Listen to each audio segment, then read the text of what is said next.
Educate کرنا بڑا مشکل کام ہے، کوئی آسان کام نہیں ہے، آگ کا دریا ہے۔ اللہ رب العزت کی ذات نے اس کے لیے پیغمبروں کو چوز کیا، اور پیغمبر اپنے زمانے کی ذہین ترین شخصیت ہوتی ہے، اس سے زیادہ ذہین کوئی نہیں ہوتا۔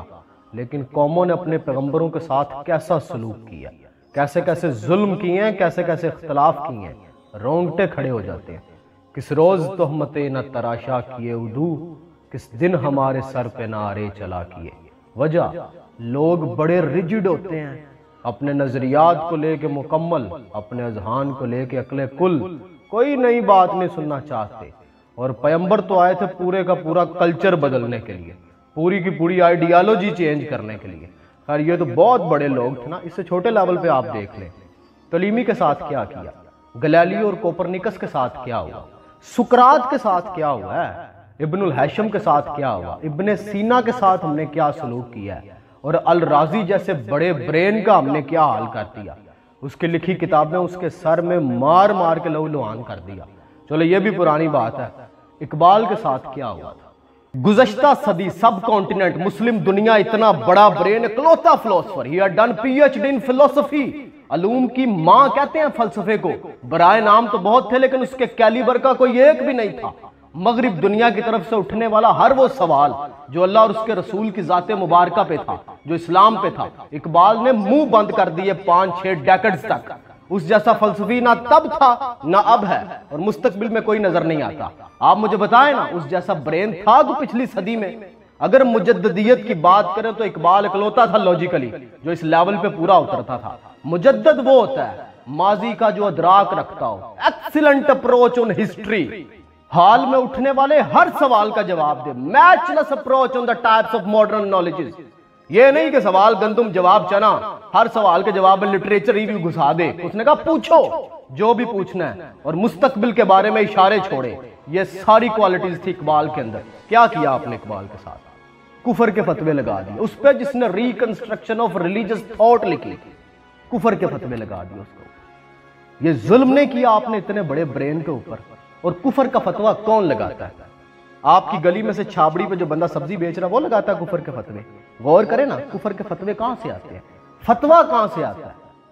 اور اس بات پہ کوئی ندامت نہیں، اس نلائکی کی کوئی ایکسیپٹنس نہیں، عذر پیش کریں گے، اپنی نلائکی نہیں مانیں گے۔ کیا گزری ہوگی اس کے دل پہ جب کفر کے فتوے لگے؟ پتہ ہے جنہوں نے کفر کے فتوے لگائے کتنے بڑے بڑے ٹائٹل تھے ان کے ناموں کے ساتھ، زبان تھک جاتی ہے ان ٹائٹلز کو بتاتے بتاتے، لیکن اقبال کے کینوس تک نہیں پہنچ سکے۔ طالب علم نہیں تھا، اتنا پست معیار تھا کہ اقبال کی تھاٹس تک پہنچ نہیں سکے۔ 1 منٹ میں کہا یہ کافر ہے۔ کبھی کبھی میں سوچتا ہوں کہ اللہ کا شکر ہے کہ اقبال بچ گئے، کیونکہ اللہ رب العزت کی ذات نے اسے زندہ رکھنا تھا۔ جسے رب رکھے اسے کون چکھے، ورنہ جیسے کفر کے فتوے لگے تھے، کوئی ایکسٹریمسٹ اٹھتا اور گردن اتار کے اقبال کی سائڈ پہ پھینکتا اور کہتا ہے کہ معاذ اللہ جہنم حاصل کر دیا میں نے۔ اقبال کے تھاٹ تک ہر بندہ نہیں پہنچ سکا تھا، آج بھی کوئی نہیں پہنچ سکا۔ یہ غلط ہے کہ کوئی بندہ کہے مجھے پورے کا پورا اقبال سمجھ آ گیا۔ یہ جو لوگ اقبال سنا سنا کے کہتے ہیں نا کہ ہم اقبال کو سمجھ گئے ہیں، یہ ریکنسٹرکشن آف ریلیجس تھاٹ پڑھ لینا تو یہ آج بھی کہیں کافر ہی تھا۔ لوگوں نے اقبال کے صرف 100-200 شعر یاد کیے ہوئے ہیں، آپ پورے کے پورے اقبال کو پڑھے نا، میں کہتا ہوں آج بھی جو بڑے ایکسٹریمسٹ ہیں نا، یہ کہیں کہ یا تو پھر اس کا مطلب ہی بدل دیں گے کہ نہیں اپنی مرضی کے مطلب میں اسے ڈھال دیں گے، یا پھر کہیں گے کہ اقبال فارغ ہے۔ پھر شکوے کرتے ہیں کہ ہماری یوتھ ہم سے بڑی بیزار ہے، ہر سوال کے جواب میں تو لٹریچر ریویو گھسا دیتے ہو، فلانی کتاب، فلانی لائن، فلانا صفحہ، اور ہر سوال کا جواب لٹریچر ریویو نہیں ہوتا۔ کیا سیکھا تم لوگوں نے اقبال سے؟ کتنے اقبال نے لٹریچر ریویو دیا؟ جب کبھی کہیں بڑی اشد ضرورت پیش آئی اس نے وہاں لٹریچر ریویو دیا۔ ہر سوال کا جواب لٹریچر ریویو نہیں ہوتا۔ ملٹیپل علوم کے اوپر جو ماہر لوگ ہیں وہ کبھی لٹریچر ریویو ایسے نہیں دیتے جیسے آپ لوگ دیتے ہیں۔ ہاں ایک پنیری اب اٹھ گئی ہے جنہیں جواب میں صرف چاہیے لٹریچر ریویو، لیکن جو طالب علم ہوتے ہیں نا ان کا کینوس بہت بڑا ہے، آج بھی کینوس بہت بڑا ہے۔ لٹریچر ریویو لینے کے لیے کسی کو پوچھنے کی کیا ضرورت ہے؟ گوگل کا زمانہ ہے، چیٹ جی پی ٹی کا زمانہ ہے، ایک لائن آپ لکھیں اس سے سملیرٹی کی ساری چیزیں آپ کو پتہ چل جاتی ہیں۔ یہ مانگنا کہ مجھے لٹریچر ریویو دو، یہ کوئی کام ہے؟ اقبال نے جس درجے کے جواب دیے ہیں نا گوروں کو، آپ وہ پڑھیں آپ کو اندازہ ہو جائے گا کہ کیسے کس درجہ عقل کے ذہن کو کس درجہ علم کا جواب دیتے ہیں۔ چلے ایک سوال میں آپ سے پوچھ لیتا ہوں، 5 نمازیں ہیں، 5 طرح کی ڈیفرنٹ رکعات ہیں۔ فجر کے اگر فرائض دیکھیں تو 2 پھر 4 پھر 4 پھر 3 پھر 4. اتنا انتر کیوں ہے ان کے اندر؟